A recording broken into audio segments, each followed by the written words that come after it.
வணக்கம் நேயர்களே. கண்ணதாசனோட வாழ்க்கை வரலாறை தொடர்ந்து படிக்கலாம் வாங்க. எழும்பூர் ஸ்டேஷனில் உட்காந்துருந்த கண்ணதாசனுக்கு திடீர்னு தண்டவாளம் ஓரமாகவே நடந்து போய் அப்படியே வெளியே போயிடலாம் அப்படின்னு ஒரு யோசனை வந்துச்சு. ஆனால் கையில் இந்த பெட்டி இருந்ததுனால போலீஸ்கிட்ட மாட்டிக்குவோம் அப்படிங்கிற ஒரு பயம் வந்துச்சு.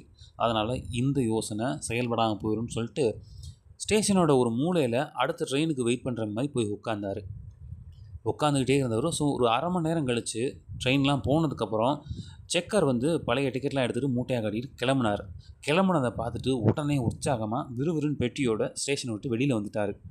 அது வெள்ளைக்காரங்க நாட்டை ஆண்ட காலம், கிட்டத்தட்ட என்னென்னா இறுதி காலம் அப்படின்னு சொல்லலாம். 1943. அப்போ போலீஸ்க்கெலாம் கொஞ்சம் அதிகாரம் இருந்துச்சு. குடிமக்கள் அவங்கள பார்த்து பயப்படுவாங்க.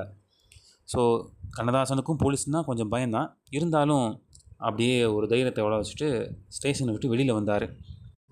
ஸ்டேஷன் விட்டு வெளியே வந்தவர் தான் சென்னை நகரத்தில் இருக்கோம் அப்படிங்கிற பிரமிப்பாக பார்த்தார். ஏன்னா இதுவரைக்கும் இந்த நகரத்தை அவர் படத்தில் தான் பார்த்துருக்காரு. சாயங்கால நேரத்திலே சமுத்திரக்கரை ஓரத்திலே மாயமான கம்பம் ஒன்று மனுஷன் போலவே அப்படிங்கிற பாட்டை அவர் பாடி கேள்விப்பட்டிருக்காரு. சென்னை தெருக்களெல்லாம் பார்த்து அவர் பிரமிப்பாக இருந்தார்.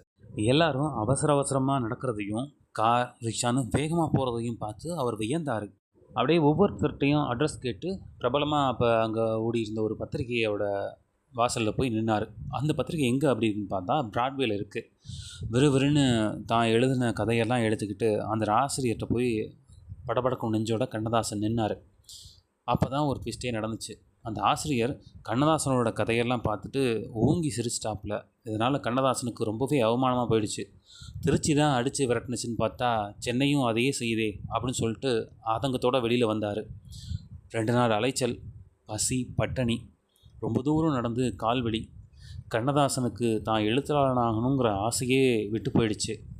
கிறுகிறுத்து போன கண்ணதாசன் அடுத்து என்ன செஞ்சால் தொடர்ந்து அடுத்த பதிவில் பார்க்கலாம். நீங்கள் இன்னும் நம்ம சேனலை சப்ஸ்கிரைப் பண்ணல அப்படின்னா சப்ஸ்கிரைப் பண்ணுங்கள்.